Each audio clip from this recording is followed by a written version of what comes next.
주일인 선교주일 주일 예배를 살아계신 여호와 앞에 올려드리겠습니다. 조용한 기도합니다.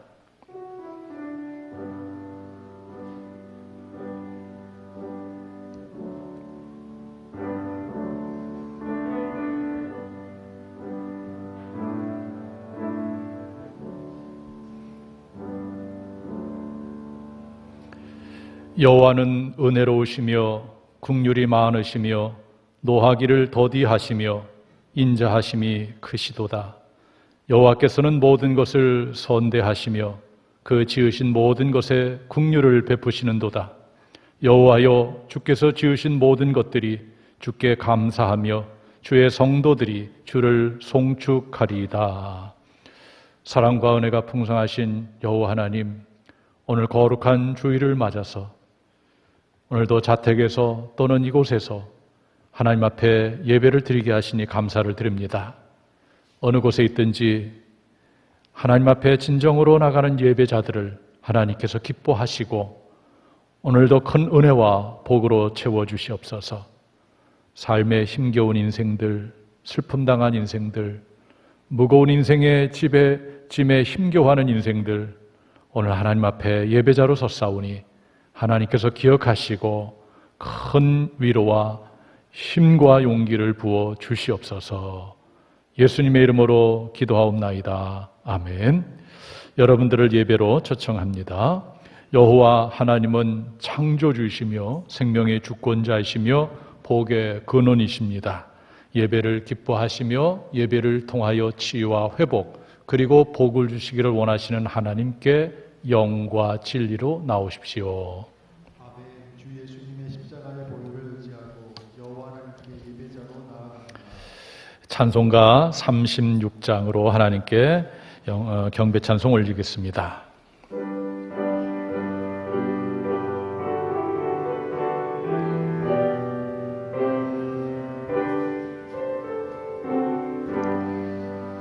주 예수 이름 높이어다 찬양하여라.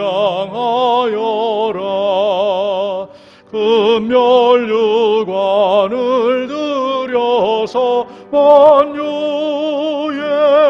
주 찬양. 금멸유관을 들여서 만유의 주 찬양. 주 예수 당한 고난을 못 잊을 죄인아, 내 귀한 몸에 바쳐서 만유의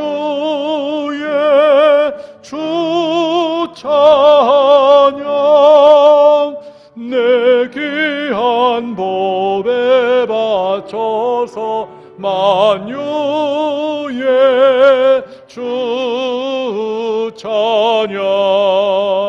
이 지구 위에 거하는 온 세상 사람들, 그 크신 위엄 높여서 만유의 주 찬양. 그 크신 위엄 높여서 만유의 주 찬양. 주 믿는 성도 다 함께 주 앞에 엎드려 무궁한 노래 불러서 만유의 주 찬양. 무궁한 노래 불러서 만유의 주 찬양. 아멘.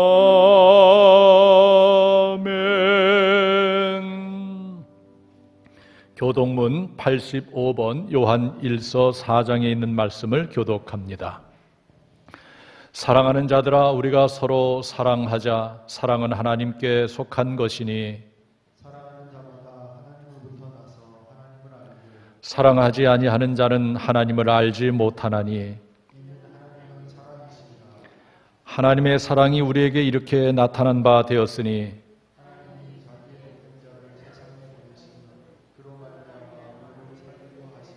사랑은 여기 있으니 우리가 하나님을 사랑한 것이 아니요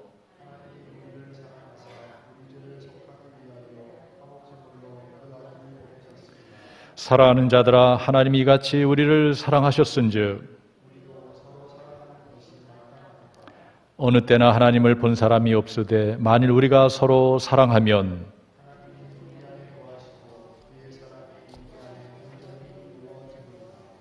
아멘. 이 시간에는 지난 날들을 생각하며 하나님께 회개의 기도를 드리는 시간입니다. 우리 다 같이 하나님 앞에 회개의 기도를 올려드립시다. 거룩하시고 자비로우신 아버지 하나님, 부족하고 약생 인생들이 여기 있습니다. 하나님 자들 불쌍히 여겨주시옵소서. 하나님 말씀대로 살아야 되는데 그렇게 살지 못했습니다.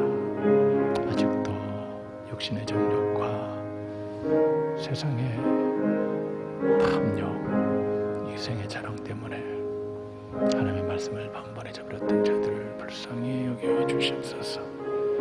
이제 하나님께서 저들을 들어주시고 함께 해주시길 원합니다. 성령님께서 전케 하시고 주장하여 주시옵소서. 아버지의 시간 예수님의 십자가 앞에 흘러리 모든 죄를 다 덮어주셔서 정결하게 해주시옵소서. 죄의 사며 정가지고 감결과 주님 앞에 나갈 수 있는 되게 하여 주시옵소서. 예수님의 이름으로 기도드립니다. 수고하고 무거운 짐진 자들아 다 내게로 오라. 내가 너희를 쉬게 하리라. 예수님의 말씀입니다. 우리 다 같이 사도신경으로 하나님 앞에 신앙을 고백드립니다. 전능하사 천지를 만드신 하나님 아버지를 내가 믿사오며 그 외아들 우리 주 예수 그리스도를 믿사오니 이는 성령으로 잉태하사 동정녀 마리아에게 나시고 본디오 빌라도에게 고난을 받으사 십자가에 못 박혀 죽으시고 장사한 지 사흘 만에 죽은 자 가운데서 다시 살아나시며 하늘로 오르사 전능하신 하나님 우편에 앉아 계시다가 저려서 산 자와 죽은 자를 심판하러 오시리라. 성령을 믿사오며 거룩한 공회와 성도가 서로 교통하는 것과 죄를 사하여 주신 것과 몸이 다시 사는 것과 영원히 사는 것을 믿사옵나이다. 아멘. 다 같이 찬송가 1장으로 하나님께 영광성 올려드리겠습니다.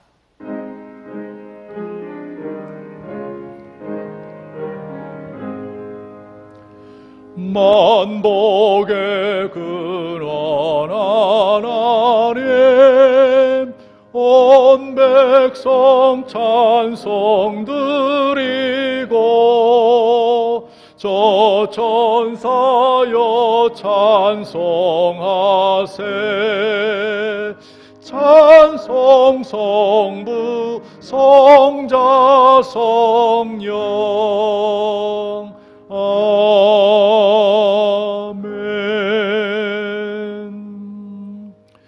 이 시간에는 제가 목회의 기도로 하나님께 올리겠습니다. 기도하겠습니다.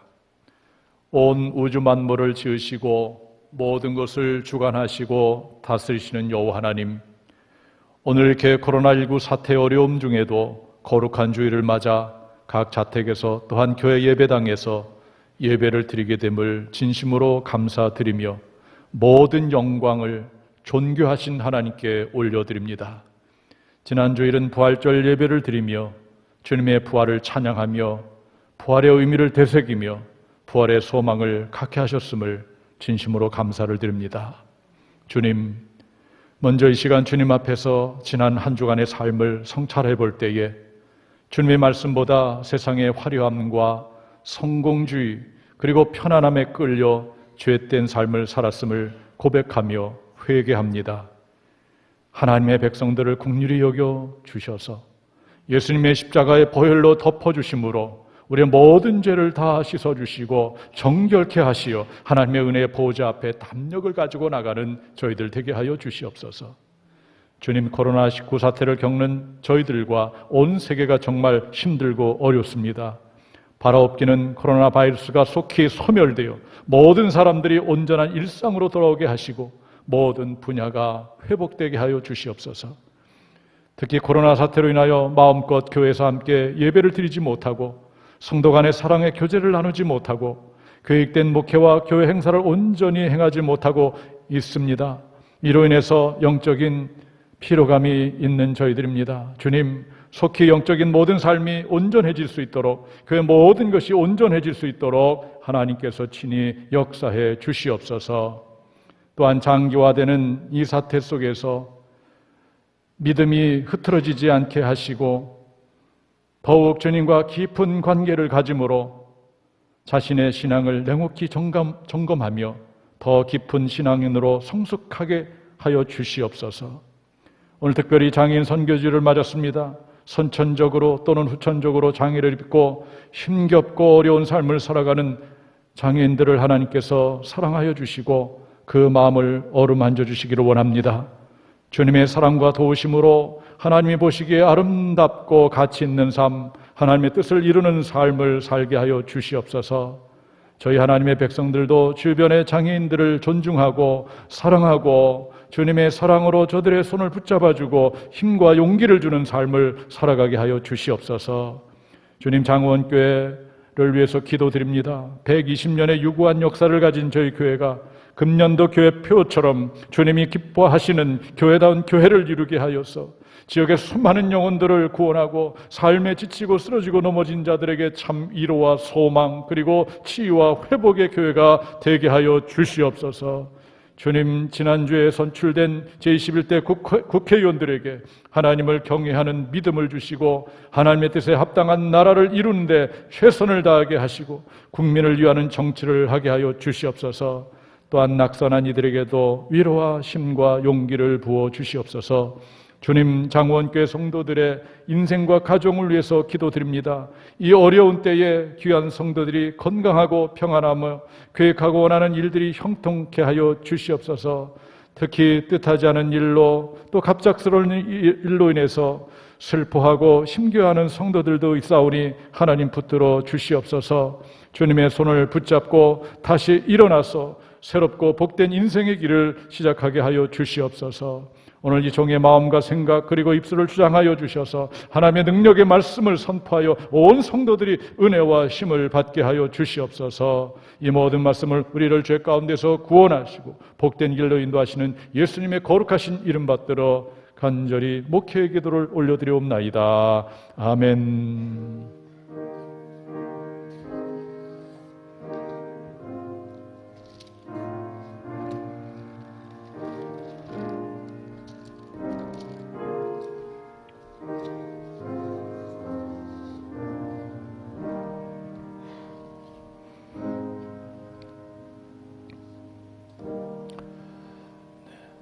하나님께서 우리에게 주시는 말씀을 봅니다.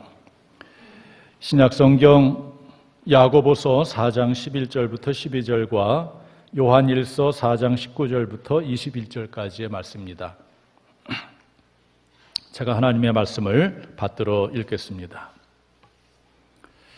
형제들아, 서로 비방하지 말라. 형제를 비방하는 자나 형제를 판단하는 자는 곧 율법을 비방하고 율법을 판단하는 것이라. 내가 만일 율법을 판단하면 율법의 준행자가 아니요 재판관이로다. 입법자와 재판관은 오직 한 분이시니 능히 구원하기도 하시며 멸하기도 하시느니라. 너는 누구이기에 이웃을 판단하느냐. 요한일서에 있는 말씀.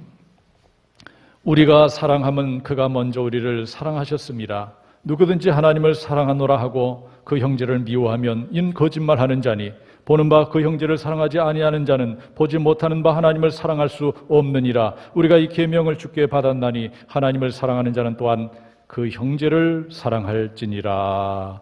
아멘. 이는 하나님의 말씀입니다. 기도하고 말씀을 선포하겠습니다. 하나님, 코로나19 사태를 겪는 저희들, 아니 전 세계인들 많은 어려움이 있고 또 마음의 무거움이 있습니다. 사업하시는 분들, 또한 직장생활 하시는 분들, 또 농사일을 하시는 분들, 어느 분야 하나 어렵지 않은 것이 없습니다. 하나님, 이런 상황 가운데 처해 있는 저희들이 예배자로 있습니다. 하나님의 말씀을 사모합니다. 이 모든 것을 견뎌낼 수 있는 능력의 말씀 주시옵소서. 다시 한번 말씀 붙잡고 일어서기 원합니다. 하나님께서 역사해 주시옵소서. 이 종을 세워 싸우니 주님의 도구로 이 시간 사용하여 주시옵소서. 예수님의 이름으로 기도하옵나이다. 아멘.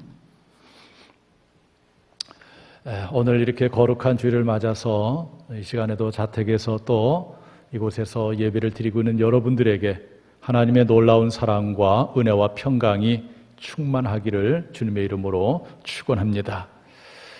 지난주에는 비록 코로나 사태 중에 있지만은 우리나라 제21대 국회의원 선거가 있었습니다. 잘 맞춰졌고 또 민의에 의해서 300분의 국회의원이 선출되었습니다. 그동안 국회를 바라볼 때 국민들의 실망이 많았습니다. 식물국회다. 또 오직 갈등과 싸움뿐이다. 이랬었는데 이번 21대는 정말 하나님을 두려워하고 하나님이 원하는 그러한 대한민국을 만들어낼 수 있는, 그리고 상생하는, 서로 마음을 같이 나누고 국민을 위하는 그런 국회가 되기를 간절히 소망하며 또 우리 성도들, 이 정치인들을 위해서 많이 기도해 주시기를 부탁을 드립니다. 우리가 인생을 살아가다 보면 정말 뜻하지 않은 일든 또 생각지 않은 일을 만날 때가 많이 있습니다. 그런 일 가운데 마음이 속상하고 또 너무 마음이 무겁고 어떨 때는 앞이 캄캄할 때도 있습니다. 그런 상황 가운데 처해 있는 인생들, 오늘 하나님의 위로함과 큰 힘이 있기를 주님의 이름으로 축원합니다. 이런 것도 힘들지만 또 한 가지 우리가 힘든 부분은 남에게 무시를 당하고 남에게 비판의 소리를 듣고 안 좋은 얘기를 들었을 때 얼마나 힘든지 말할 수가 없어요. 눈에 보이는 힘든 것도 있지만 눈에 보이지 않는 어떤 말과 마음 때문에 힘들어하는 경우가 더 많지요. 여러분들은 인생을 살면서 누구로부터 무시를 당하고 인격적인 모독을 받고 남에게 비난과 정죄를 받아본 적이 있습니까? 또 누구에게 또 그렇게 행해 본 적은 없습니까? 우리 모두는 예수님을 그리스도로 믿고 구원받은 백성으로 살아가는 이들입니다. 우리는 인생을 어떻게 살아야 될까요? 특별히 코로나19 사태를 겪으면서 우리는 어느 때보다도 우리 자신의 믿음에 대해서 한번 깊게 생각해 볼 수 있는 기회가 됐다고 생각해요. 나의 믿음이 과연 진짜인가? 어떠한 상황 중에서도 하나님을 놓치지 않고 하나님을 붙잡을 수 있는 그런 믿음인가? 한번 깊게 여러분 자신을 성찰해 보시길 바라고, 오늘 또한 이러한 사태를 겪는 우리가 하나님 앞에서 어떤 인생을 살아야 될지 말씀을 통해서 깨닫게 되기를 원합니다. 오늘 하나님은 우리에게 귀한 본문의 말씀을 주셨는데 야고보서 4장 11절부터 12절에 있는 이 말씀은 바로 예수님의 동생 야고보가 흩어져 있는 이스라엘의 12지파, 즉 예수님을 그리스도로 믿는 성도들에게 보내는 편지입니다. 오늘 이 내용을 보면 특별히 율법, 하나님의 말씀과 관련해서 하나님은 어떤 분인가? 또 우리는 어떤 인생을 살아야 될까? 그리고 오늘 요한일서 4장 19절부터 21절에 있는 말씀은 예수님께서 사랑하는 제자, 사도 요한이 쓴 편지로서 특별히 사랑과 관련해서 하나님은 어떤 분일까? 또한 우리는 하나님 앞에서 어떻게 살아야 되며 또 이웃과의 관계 속에서 어떻게 살아야 되는지에 대해서 말씀해 주고 있습니다. 저는 이 두 본문을 근거로 해서 너는 누구이기에 이웃을 판단하느냐, 이런 제목으로 하나님의 말씀을 선포하겠습니다. 도대체 하나님은 어떤 분일까? 오늘 두 가지 측면에서 여러분들에게 말씀을 선포하려고 합니다. 첫 번째는 하나님은 유일한 입법자요 재판관이십니다. 오늘 본문 야고보서 4장 12절 상반절에 보면 입법자와 재판관은 오직 한 분이시니 이렇게 말씀하고 있어요. 여기서 한 분은 하나님을 말씀하는 거죠. 입법자라는 것이 무엇입니까? 법을 세우는 자, 만드는 자를 말하는 거죠. 여기서의 법은 세상 법이 아니고 바로 하나님의 법, 율법, 하나님의 말씀을 말하는 거예요. 하나님의 말씀인 이 하나님의 법을 세운 자가 바로 하나님 한 분이시다라고 말씀하고 있는 겁니다. 그렇습니다. 하나님께서 인간에게 주신 이 법, 성경 말씀은 하나님이 친히 제정해 주신 거예요. 어느 인간들이 모여가지고 회의를 해서 어떤 이러한 글을 쓰고 법을 만든 것이 아니에요. 여러분, 국회의원들의 역할은 사실 법을 만드는 거죠. 입법부죠. 국민들을 대표해서 또 살기 좋은 나라를 만들기 위해서 법을 만들어내는 기관이 국회예요. 이처럼 이 세상에도 많은 법이 있지만은 중요한 것은 바로 하나님의 법이 있다는 거예요. 이 하나님의 법은 인간이 만든 것이 아니고 하나님께서 만들어 주셨다, 제정해 주셨다. 그래서 오늘 성경은 입법자는 한 분이시다 이렇게 말씀하고 있습니다. 그렇기 때문에 입법자가 하나님이시고, 그러면 우리 인간은 도대체 누구냐 이 문제죠. 우리 인간은 바로 그 법을 준행하는 자죠. 그리고 법을 바꿀 수 없는 자입니다.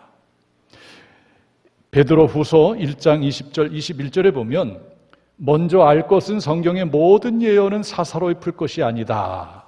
하나님의 말씀은 어떤 인간의 개인적인 입장에서 풀어낼 것이 아니라 이거죠.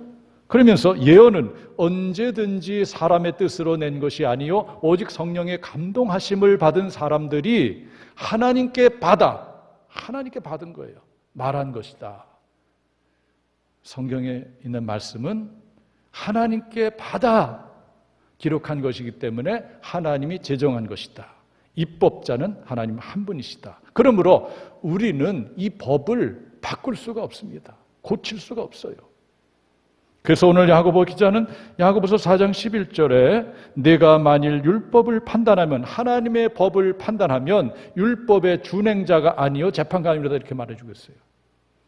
그래서 우리 인간은 율법, 즉 하나님의 법의 준행자, 즉 지키는 자이지 절대로 재판관이 되어서 이렇다 저렇다 판단할 자가 아니라는 것입니다. 오늘 성경은 분명하게 하나님을 입법자로, 재판관으로 말씀하고 있습니다. 여러분, 재판관이 누굽니까? 판사라고도 말할 수 있는데, 송사에 의해서 피고가 된 일을 법적으로 판단하는 거죠. 이 사람이 죄가 있는지 없는지, 또 죄가 있다면 어느 정도의 형량을 선고해야 되는지, 이게 판사의 하는 일입니다. 옳고 그름을 판단하는 거죠. 사랑하는 성도 여러분, 하나님의 법에 입각한 성도들의 하나님의 법 준행 여부에 대한 판단자는 오직 하나님 한 분뿐임을 여러분들이 기억해야 됩니다. 우리가 한 세상을 살아가면서 반드시 기억해야 될 바로 이 부분이에요. 입법자와 재판관은 오직 하나님 한 분뿐이다. 이 말은 나는 판단할 수 있는 위치에 있다는 것이 아닙니다. 그래서 오늘 성경 야고보서 4장 11절에 보면 형제들아 서로 비방하지 말라. 형제를 비방하는 자나 형제를 판단하는 자는 곧 율법을 비방하고 율법을 판단하는 것이라. 내가 만일 율법을 판단하면 율법의 준행자가 아니요 재판관이로다. 우리는 입법자도 아니고 재판관도 아니에요. 그렇기 때문에 율법의 준행 여부를 우리가 판단할 위치에 있지도 않고 판단의 근거에서 형제를 비방할 위치에 있지도 않다는 거예요. 오늘 성경은 그 말씀을 하는 겁니다. 그래서 우리는 사람들을 판단하지 말아야 되고 그리고 비방하지 말아야 된다. 그래서 야고보서 4장 12절 말씀 보면 입법자와 재판관은 오직 한 분이시니 능히 구원하기도 하시며 멸하기도 하시느니라. 너는 누구이기에 이웃을 판단하느냐 이렇게 말씀합니다. 너의 정체가 누군지 아느냐? 인간의 정체는 입법자도 아니고 재판관도 아니다. 이것은 오직 하나님만이 하시는 일이다. 그런데 내가 누구이기에 하나님 자리에서 이웃을 판단하느냐, 그런 말이죠. 즉 우리 인간은 이웃을 판단할 수 있는 자격이 있는 자가 아니요, 그 위치에 있는 자가 아니라는 말씀입니다. 제가 목회를 하면 할수록, 살면 살수록 깨달아지는 영적인 진리가 있어요. 그건 다른 것이 아니고 나라는 존재는 너무 부족한 존재다, 연약한 존재다, 완전하지 못한 존재다, 이것을 깨닫게 됩니다. 그런데도 불구하고 어떤 경우에 상대방의 그 모습을 판단할 그런 우를 범할 때가 있어요. 당신 틀렸어, 이러면 안 돼. 내가 감히 재판관도 아니고 판단할 수 있는 위치에 있지도 않은데도 그러한 우를 범할 때가 많이 있다는 것을 한번 생각해 봅니다. 제 가슴속에 깊게 새겨져 있는 예수님의 말씀이 있어요. 한 번은 어떤 사람이 예수님께 와서 질문합니다. 선생님이요, 내가 무슨 선한 일을 하여야 영생을 얻으리까? 이 질문에 대해서 예수님께서 이렇게 대답하십니다. 마태복음 19장 17절 중에 보면 예수께서 이르시되 어찌하여 선한 일을 내게 묻느냐? 선한 이는 오직 한 분이시니라. 저는 지금도 이 말씀이 가슴에 늘 새겨져 있어요. 선한 이는 오직 한 분이시니라. 이 한 분 누구겠어요? 하나님이시죠. 선한 이는 오직 하나님 한 분이시다, 이 말씀. 역으로 한다면 하나님 외에 이 세상 그 누구도 완전한 선을 가진 사람은 없다는 거예요. 그러면 완전한 선을 갖지 못한 인간에서 완전한 의도 나올 수가 없다는 거죠. 즉 완전한 옳음도 나올 수가 없다는 겁니다. 그럼에도 불구하고 인간은 마치 자기가 하나님인 것처럼, 완전한 의를 가진 것처럼 남들을 판단하고 남에게 틀렸다고 얘기한다는 거예요. 판단한다는 것이죠. 오늘 성경은 그 부분에 대해서 아주 냉혹하게 우리들에게 말씀하고 있는 것입니다. 사랑하는 성도 여러분, 선악을 판단할 수 있는 자는 인간이 아니에요. 하나님 한 분이십니다. 그런데도 우리는 얼마나 많은 순간들 재판관인 것처럼, 입법자인 것처럼 그 위치에서 많은 사람들을 판단해 왔습니까? 그리고 그 판단의 근거에서 남을 비방하고 비난하고 정죄하지 않았습니까? 우리는 이것을 깊게 한번 생각해 봐야 돼요. 제가 목회를 처음 시작할 때는 잘 몰라서 젊음 하나 가지고 확 주장도 하고 큰 소리도 내고 그런 적이 있어요. 지금 생각하면 참 어리석었다, 잘못됐다, 이런 생각이 드는데 그때 처음에는 잘 모르니까 그 의욕만 가지고 마치 내가 대단한 것처럼, 뭔가 다 아는 것처럼 이런 착각 속에서 사람들을 자꾸 판단하게 되고 옳고 그름의 문제로 접근할 때가 너무 많았어요. 지금 생각하면 참 부질없는 일인데, 그래서 교회에서 어떤 성도끼리 분쟁이 일어나고 감정이 안 좋게 되고 싸우게 되면 이쪽 사람 얘기 들어보면 이쪽 사람 얘기가 맞고 이쪽 얘기 들어보면 이쪽이 맞는 것 같고 도대체 둘 중에 하나는 거짓말하는 건데, 그래서 한 번은 제가 둘을 다 불렀어요. 이 사람이 이런 얘기하고 저 사람이 얘기하는데 어떻게 맞는 거요? 소위 말해서 시시비비를 가리려고 했어요. 나중에 두 사람 다 떠나더라고요. 참 어리석은 거죠. 여러분, 우리가 어떻게 시시비비를 가릴 수가 있겠어요? 당신이 옳고 당신이 틀려서 이걸 할 수 없는 존재라는 거예요. 그런 문제가 생기면 오직 입법자여 재판관이신 하나님 앞에 그 문제를 가지고 나왔어야지. 그래서 하나님 앞에 기도하고 하나님께 지혜를 구하고 하나님께서 그 사람들을 역사할 수 있도록 내가 기도해야 되는데, 그 문제를 가지고 내가 풀어보겠다고 시시비비를 가리겠다고 했으니 얼마나 어리석은 일이겠어요.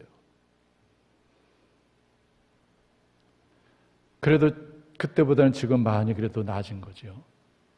참 우리가 그렇게 참 어리석어요. 오늘 성경은 분명하게 말씀하고 있어요. 입법자와 재판관은 오직 하나님 한 분, 선한 이는 하나님 한 분. 이것이 우리의 모든 삶을 끌고 가는 거예요. 또 내 생각을 다스리는 겁니다. 그래서 우리의 입에서 나오는 말도 정죄되게 되는 것이죠. 우리 입에서 아유, 저 사람 어떻게 저럴 수가 있어? 저 사람 틀렸어. 저런 못된 사람이 있나? 이런 말이 자꾸 나오면 이미 그 사람은 사람을 판단하는 거예요. 하나님 자리에 오르는 교만에 있는 것입니다. 오늘 하나님은 우리에게 분명하게 말씀해 주고 있습니다. 너희는 입법자도 재판관도 아니다.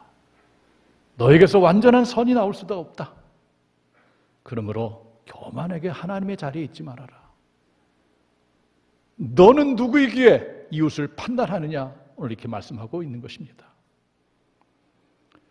오늘 성경은 형제를 비방하지 말라라고 말씀하고 있어요. 비방이라는 단어의 의미는 악한 의도를 가지고 남을 비웃고 헐뜯어서 말하는 거예요. 거기는 악한 의도가 있어요. 안 좋은 감정이 있어요. 못마땅함이 있습니다. 이러한 감정을 가지고 사람을 대하게 되면은 여기서 비방이 나오게 되는 것이죠.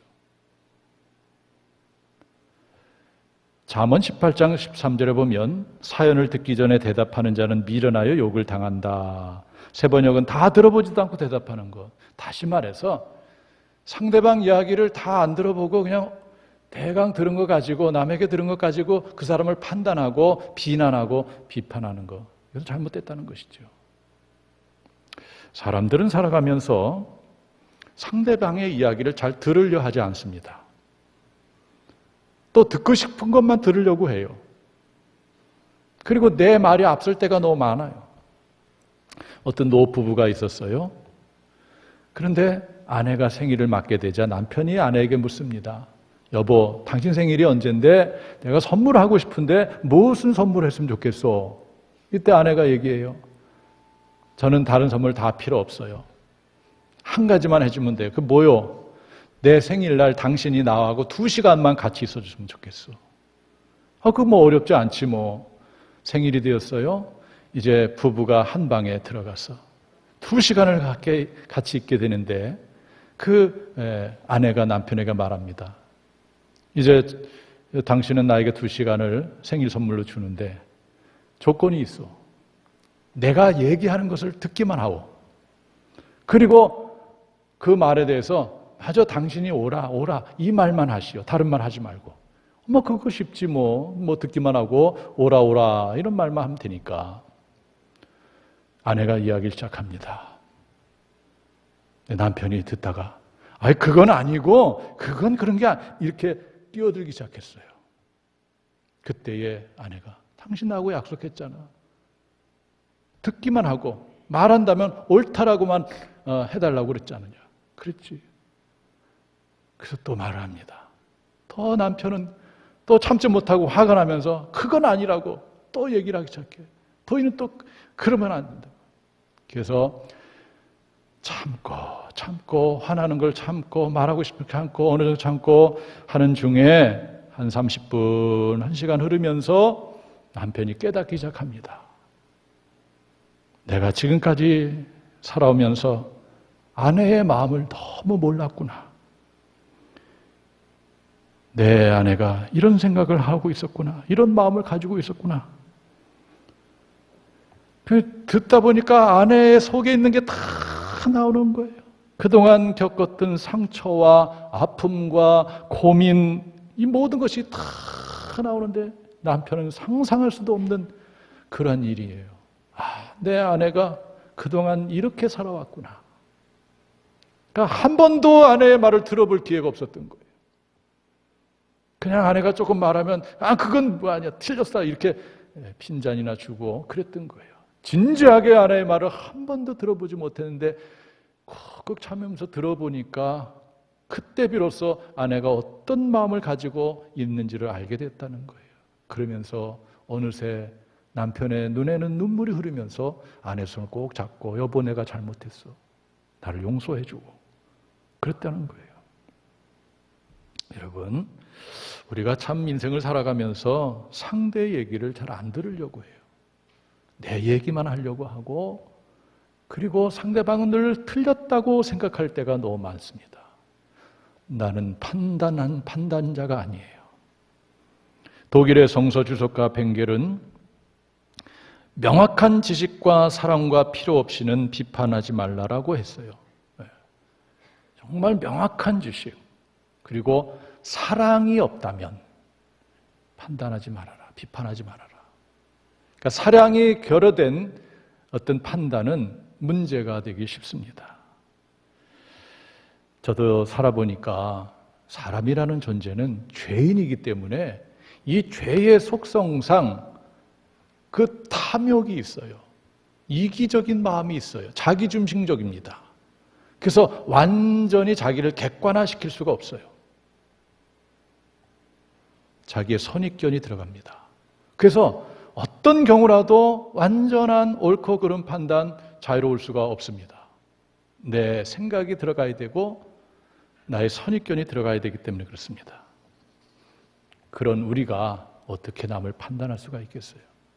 그래서 오늘 성경은 분명하게 말합니다. 너는 누구이기에? 이 말 속에는 너는 재판관도 아니고 입법자도 아니야. 그런 존재가 어떻게 이웃을 판단할 수 있겠느냐? 결론이 뭡니까? 판단하지 말라는 거예요. 그리고 판단해서 그 비방하지 말라는 겁니다. 그럼 어떻게 살아야 되는가? 두 번째로 하나님 우리에게 이렇게 다가오시는 거죠. 먼저 사랑으로 다가오신 분이다. 먼저 사랑으로 다가오셨다는 거예요. 요한일서 4장 19절 본문에 보면 우리가 사랑함은 그가 하나님께서 먼저 우리를 사랑하셨습니다. 이 말씀을 여러분 깊게 생각해야 돼요. 우리가 먼저 사랑한 것이 아니에요. 하나님이 먼저 나를 사랑해 주었다는 것이죠. 죄는 우리가 지었어요. 그러므로 이 죄에 대한 심판을 받아야 됨에도 불구하고 하나님은 심판을 유보하시고 재판관임에도 불구하고 먼저 사랑으로 우리에게 다가오셔서 우리에게 사랑의 손을 내미시고 자비의 팔로 안아주시고 우리를 품어주신 거예요. 그래서 오늘 먼저 사랑으로 다가오셨다는 거예요.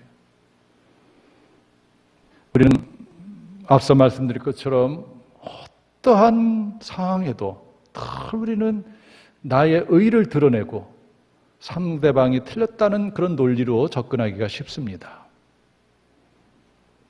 여러분, 형제를 비방하고 비난하고 판단하고 정죄하는 것은 그 형제의 인격을 파괴하고 삶의 의욕을 꺾고 냉혹한 세상에 내동지치게 만드는 거예요. 코로나19 사태를 겪으면서 수많은 사람들이 마음의 깊은 상처를 가질 수도 있겠다 이런 생각을 합니다. 또 국회의원 선거를 치르면서도 그 후보자와 관계되는 사람들이 더 많은 아픔과 상처를 가질 수도 있겠다. 왜? 비난과 비판, 정죄가 난무하기 때문에 그래요. 저는 비교적 SNS를 많이 하지는 않아요. 그거 할 시간도 별로 없고요. 근데 가끔 이제 페이스북이라든지 또는 밴드라든지 이런 데 사람들이 올려놓은 글을 이렇게 볼 때가 있어요. 제가 아는 목사님 중에 한 분이 계신데 이분은 시골에서 작은 교회를 목회하시는 분이에요. 이분이 글을 얼마나 많이 올리는지 말할 수가 없어요. 몇 분 간격으로 올리는 것 같아요. 이렇게 보니까, 시간대를 보니까. 참 시간도 많으시다, 이런 생각을 했는데, 이분은 그 논조가 그겁니다. 이번 코로나 사태를 겪으면서 예배는 드려야 된다. 이런 논조예요. 교회에서 예배를 드려야 된다. 이런 구조 속에서 그렇지 않은 길은 다 잘못됐고, 그 다른 목사는 다 잘못됐다. 이런 논조예요. 일관됩니다. 아주. 처음부터 끝까지. 지금도 그 교회는 아주 자랑스럽게 얘기해요. 우리는 코로나 사태 경우에 한 번도 예배당에서 예배 안 드린 적이 없다. 심지어는 공무원이 와도 우리는 나라에서 왜 이렇게 막느냐, 폐쇄하느냐 항의를 했고 막 그랬다라고 하면서 막 자랑스럽게 하고 그렇지 않은 교회에 대해서 막 또 비난하고 정죄해야 합니다. 또 반대인 경우도 있어요. 어떤 목사님은 이런 경우는 우리가 가정에서 예배드려야 된다. 감염이기 때문에 내가 무증상으로 남에게 옮길 수도 있는 문제이기 때문에 우리는 가정에서 드려야 된다. 그러면서 또 막 교회에서 예배 드리는 거에 대해서 다 비난하고 정죄하고 막 그래요. 잘못됐다고.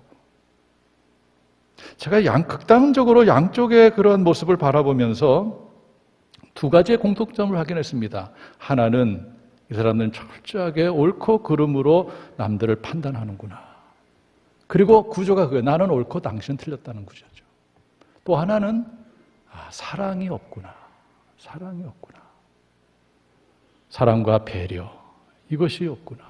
오직 비난만 하지 상대방에 대한 사랑이 없다. 글을 보면 얼마나 막 상대를 비아냥거리고 막 비난하지 말을 수가 없어요. 무시하고.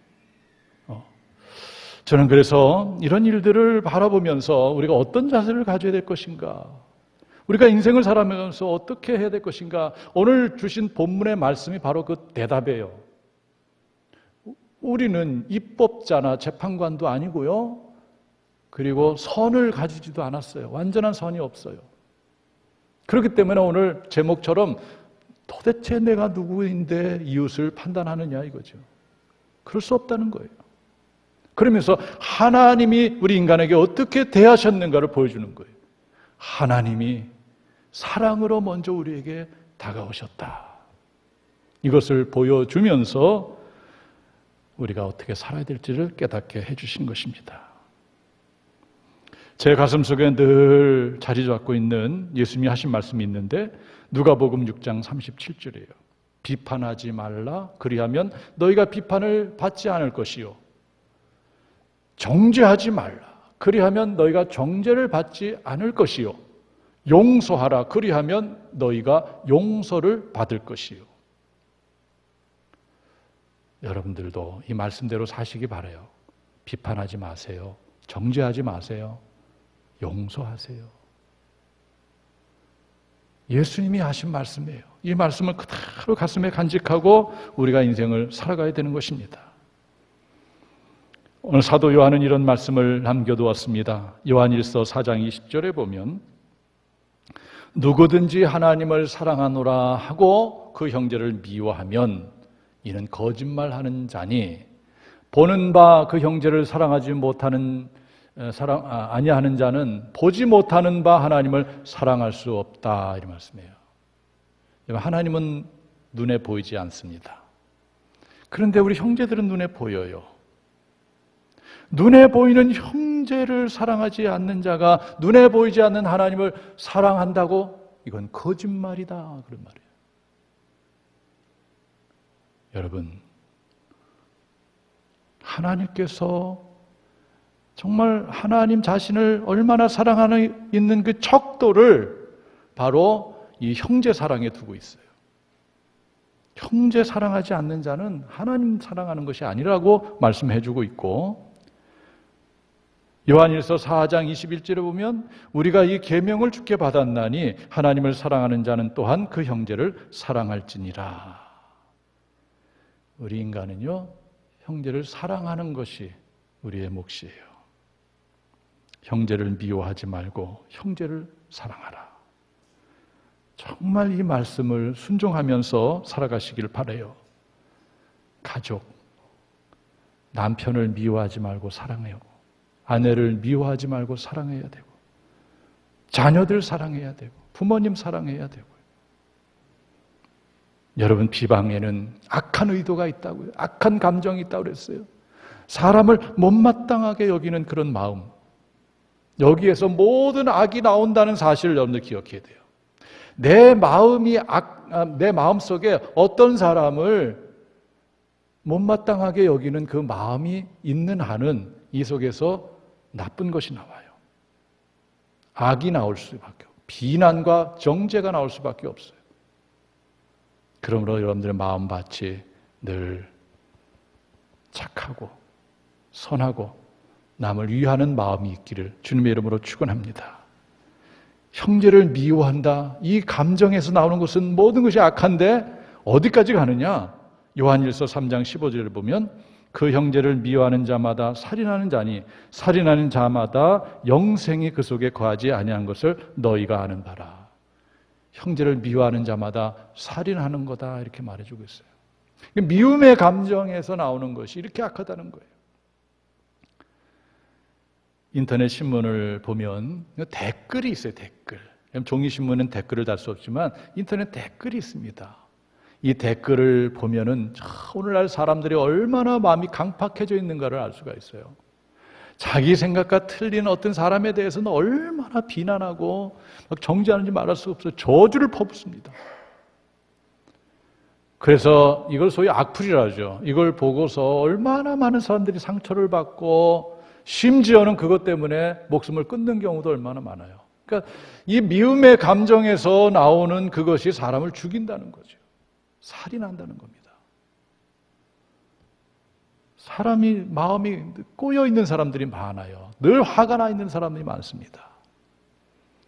여기서 나오는 비난과 정죄는 사람의 삶의 의욕을 꺾어버려요. 더 이상 살 가치를 못 느끼게 만드는 것이죠. 참으로 무서운 것입니다. 저는 여러분들이 한 세상 살아가면서 이런 생각으로 살았으면 좋겠어요. 내 인생 중에는 모든 사람은 경쟁과 미움의 대상이 아니라 오직 사랑의 대상이다. 여러분 눈에 보이는 모든 사람들은 오직 사랑의 대상이에요. 미움의 대상이 절대 없습니다. 경쟁의 대상도 아니에요. 사랑의 대상. 사랑의 대상으로 여기고 사랑하면 하나님께서 다 그의 인생을 높여주시고 복되게 해주시는 거예요. 짧은 한 세상을 살아가면서 사랑하고 격려하고 위로하면서 살기에도 부족한 시간인데 어찌 미워하고 비방하고 비난하고 정죄하는 삶을 살아가겠습니까? 여러분 결단하세요. 아주 선포하세요. 나는 오직 사랑만 하며 살리라. 결단하세요. 그럼 하나님이 도와주십니다. 성령님께서 그 말씀을 지켜낼 수 있도록, 그 선포한 것을 지켜낼 수 있도록 힘과 은혜를 부어주시는 것입니다. 먼저 사랑으로 다가서면 모든 문제가 풀리지만 먼저 판단과 비난과 정죄로 나가면 모든 것이 꼬여지게 되는 거예요. 말씀을 준비하면서 이런 생각을 해봤어요. 하나님의 목과 사람의 목은 무엇인가?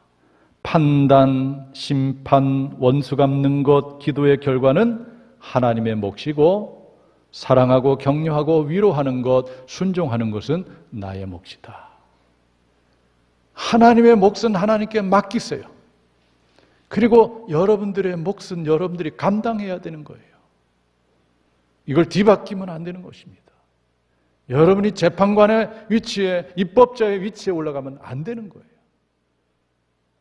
우리는 항상 사랑하고 격려하고 위로하고 순종하는 바로 여기에 있어야 되는 것입니다.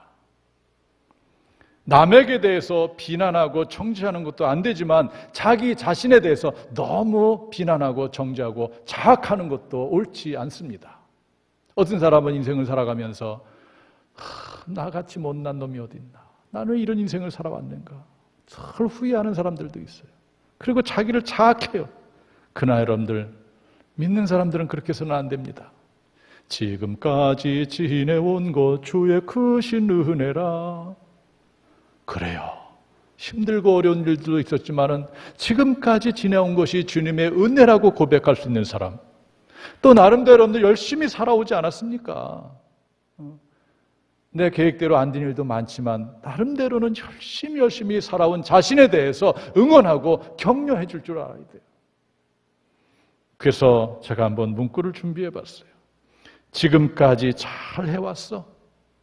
자기 자신에 대해서 격려, 응원해야 돼요. 지금도 잘하고 있어. 내일은 더 잘할 수 있을 거야. 자꾸 자신을 향해서 선포하세요. 지금까지 잘 해왔어. 지금도 잘하고 있어. 내일은 더 잘할 수 있을 거야. 그러면서 막 힘을 내고 용기를 내고 하나님을 의지하며 사는 겁니다. 말씀을 마치려 합니다. 우리가 인생을 살아가면서 얼마나 많은 경우에 판단하고 남을 비판하고 정죄했습니까? 오늘 말씀 제목처럼 너는 누구이기에 이웃을 판단하느냐? 판단하지 말라는 거죠. 사랑으로 먼저 다가서고 위로하고 격려하는 삶을 살라는 겁니다.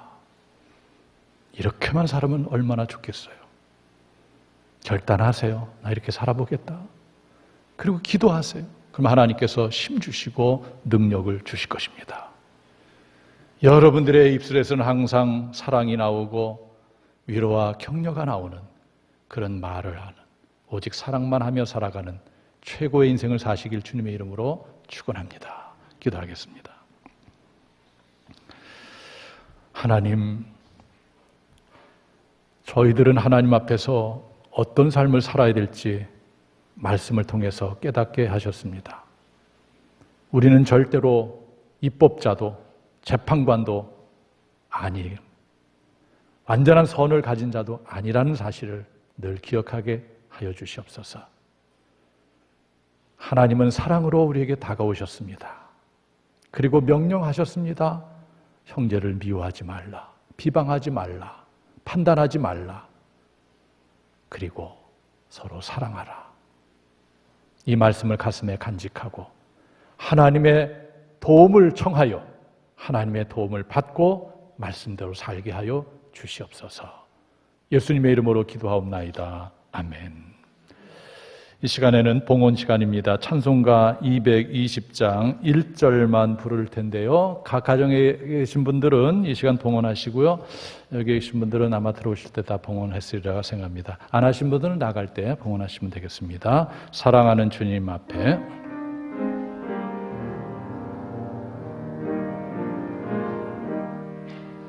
사랑하는 주님 앞에 형제 자매 한자리에 크신 은혜 생각하며 즐거운 찬송 부르네. 내 주 예수 본을 받아 모든 사랑 내 몸같이 환난 근심 위로하고 진심으로 사랑하세. 봉헌기도 올립니다. 하나님, 11과 선교예물, 감사예물, 주일 예물, 또 각양의 예물을 올립니다. 하나님 받으시옵소서. 코로나19 사태로 인해서 온 국민들 물질적으로 어렵습니다. 사업하시는 분도 어렵고, 또 직장 다니시는 분도 어렵고, 또 농사 짓는 분들도 어렵고, 어느 어려운 분야가 없는 곳이 없습니다. 하나님께서 함께 하시고 도와주시옵소서. 우리는 하나님의 뜻을 이루기 위한 사람들입니다. 물질이 필요합니다. 하나님께서 부어 주시옵소서. 이 예물이 쓰여질 때마다 하나님의 영광이 드러나게 하시고 우리 성도들의 삶에는 큰 복이 넘치게 하여 주시옵소서. 예수님의 이름으로 봉헌 기도드리옵나이다. 아멘. 자, 우리 서로 눈빛으로 이렇게 한번 보면서 인사하세요. 사랑합니다. 이렇게 눈빛으로 인사하세요. 예. 째려보지 말고 이렇게 사랑하는 눈으로 이렇게 보세요. 이렇게 뵈니까 좋으네요. 또 가정에 계신 분들, 저는 볼 수 없지만 여러분 저를 화면으로 볼 수 있으리라 생각합니다. 반갑습니다. 예. 교회 소식을 나누도록 하겠습니다. 여러분 교회 주보를 참조하시기 바라요. 자, 2월 거의 말부터 우리가 예배 형태를 바꿔서 드렸는데 몇 번은 우리가 전면 영상 예배로 드렸고 가정에서 또 몇 번은 우리가 이런 식으로 지역별로 나누어서 병행해서 온라인 오프라인을 병행해서 예배를 드리고 있지요. 정부에서는 강력한 사회적 거리두기를 오늘까지 지난번에 2주를 연장해서 오늘까지 했고요. 오늘 아마 이제 발표한다고 그랬어요. 앞으로 어떻게 할 것이냐. 아마 강력한 일이 좀 빠지고 그렇지만은 아직도 이렇게 긴장의 끈을 놓지 말아야 되는 상황이기 때문에 아마 사회적 거리두기는 또 2주간 연장이 되지 않을까 생각이 듭니다. 그래서 어쨌든 우리는 이런 사태 속에서 최대한 감염병 확산을 막는 데 노력을 해야 될 것입니다. 자, 일단 주일 예배는 다음 주 이제 26일이 되겠죠. 이런 형태로 예배가 드려지게 되고요. 그리고 여러분 꼭 기억하세요. 내일 새벽부터는 이곳에서, 지하가 아니고 이 넓은 곳에서 새벽 기도를 시작하려고 합니다.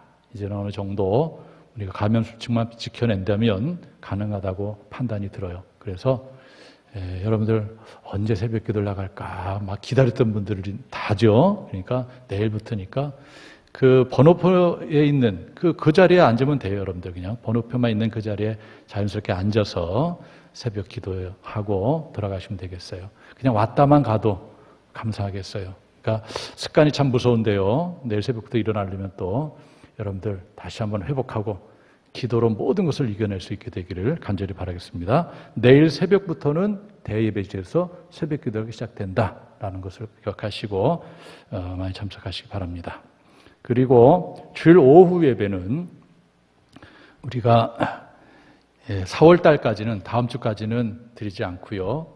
5월 첫 번째 주일 오후 예배는 한번 시도해 볼 예정에 있습니다. 그래서 5월 1일부터는 코로나 이전 상태로 모든 것을 좀 회복시키려는 예정에 있어요. 또 사태가 어떻게 발전할지 모르겠지만 지금 상황을 봐서는 그렇게 해볼 예정이 있습니다. 단 감염 수칙을 철저하게 지키는 범위에서 그렇습니다. 그래서 그렇게 아시고 수요 밤 예배는 이번 주는 그냥 가정에서 드리고 다음 주는 한번 제가 교회에서 하는 것으로 시도해 보려고 합니다. 그래서 이런 걸 잘 보시고 여러분들이 이번에는 새벽은 있구나, 수요일 밤은 있구나 이런 식으로 보시고 여러분들이 참여하시면 되겠습니다. 대신방은 5월부터 상황을 보면서 시작해 보려고 합니다. 봉헌 안내해 드리죠. 여러분들은 뭐 교회 오셨으니까 봉헌하셨고 가정에서 드리신 분들은 잘 보관하셨다가 나중에 예배 때 봉헌하시고 또 주중에 사무실로 오시면 언제든지 봉헌할 수가 있으니까 그렇게 하시고 또 계좌로 하실 분들은 전화 주시면 계좌번호를 알려드리도록 하겠습니다. 기획위원회는 금주 수요일 새벽 기도하고 5시 30분에 갖도록 하고요. 선교센터 주변 공간을 잘 활용하기 위해서 또 공사도 하고 여러 가지 작업을 했어요. 한번 오늘 끝나고 한번 보시면은 여러분들 좋겠습니다. 공동체 소식 나누겠습니다. 우리와 같이 늘 신앙생활 하시던 고 신진호 권사님께서 갑작스럽게 하나님의 부름을 받으셨어요. 그래서 지난주에 장례를 마쳤습니다. 유가족들에게 큰 위로가 함께하기를 바라고 기도 많이 해주시기를 부탁드립니다. 입원한 환자들 보시고 많이 기도해 주시기를 부탁드리겠습니다. 이 시간에는 치유와 회복을 위한 기도 시간인데 아픈 곳에 손을 꼭 기도하겠습니다. 하나님 아버지, 하나님의 치료의 은혜가 있기를 원합니다. 하나님께서 손댄 부분을 만져주시옵소서. 모든 질병에서 자유함을 얻기를 원합니다. 몸속에 있어서는 안 될 흑암의 세포들, 암세포들 다 소멸시켜 주시옵소서. 마음의 깊은 상처도 치유하여 주시옵소서. 자택에서, 예배당에서, 또 병상에서, 또 투병 중에 있는 많은 성도들도 있습니다. 하나님께서 기억하시고 이 시간 친히 만져주시고 치료하여 주시옵소서. 가슴에 두 손을 얹고 사랑하는 가족을 위해서 기도합니다. 너무나도 소중한 가족들, 오늘 말씀처럼 사랑하며 살게 해 주시옵소서. 두 손을 모으고 한 주간의 삶을 위해서 기도합니다. 힘겨운 하루하루 주님을 의지하며 모든 것을 견뎌내며 더 성숙한 신앙인으로서 살아갈 수 있도록 이끌어 주시옵소서. 예수님의 이름으로 기도하옵나이다. 아멘. 파송의 말씀을 드리겠습니다. 하나님 나라 백성들이요, 오직 유일한 입법자요 재판관이신 하나님 앞에서 형제를 비방하거나 판단하거나 미워하지 말고 먼저 사랑으로 다가오신 주님처럼 옳고 그름이 아닌 먼저 사랑으로 형제에게 다가서며 형제에게 위로와 힘을 주는 삶을 살며 하나님 나라 증언과 확장을 위하여 복음을 들고 세상으로 나아갈지어다. 아멘. 주여 항상 우리와 동행하여 주옵소서. 하나님의 손을 가슴에 새깁니다. 시작. 하나님은 모든 사람이 구원을 받으며 진리를 아는 데 이르기를 원하시느니라. 아멘. 찬송가 218장 2절을 부르고 제가 축도함으로 주일 예배를 마치겠습니다.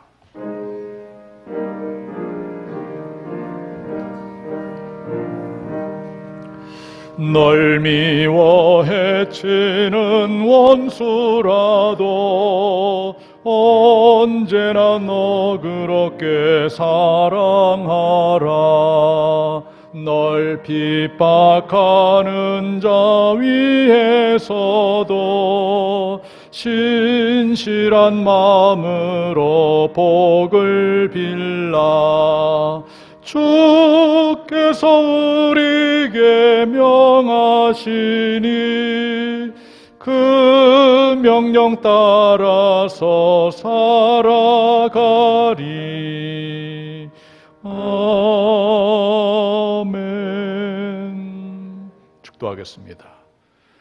지금은 우리 주 예수 그리스도의 구속의 은혜와 하나님 아버지의 무한하고 크신 사랑하심과 성령님의 감화교통 내주 충만한 역사가 거룩한 주일 각기 예배 처소에서 하나님 앞에 예배 드리며 오늘도 주시는 말씀을 통하여 우리는 입법자도 재판관도 완전한 선한 것을 갖지도 않은 연약한 인생임을 깨닫고 하나님이 먼저 사랑으로 다가왔듯이 우리들도 그와 같은 방식으로 사랑으로 다가서서 형제를 위로하며 격려하는 삶을 살아가기로 결단하는 모든 성도들 머리 위에와 가정 위에 일터 위에 자녀들 위에 영원토록 함께하옵기를 간절히 축원하옵나이다. 아멘.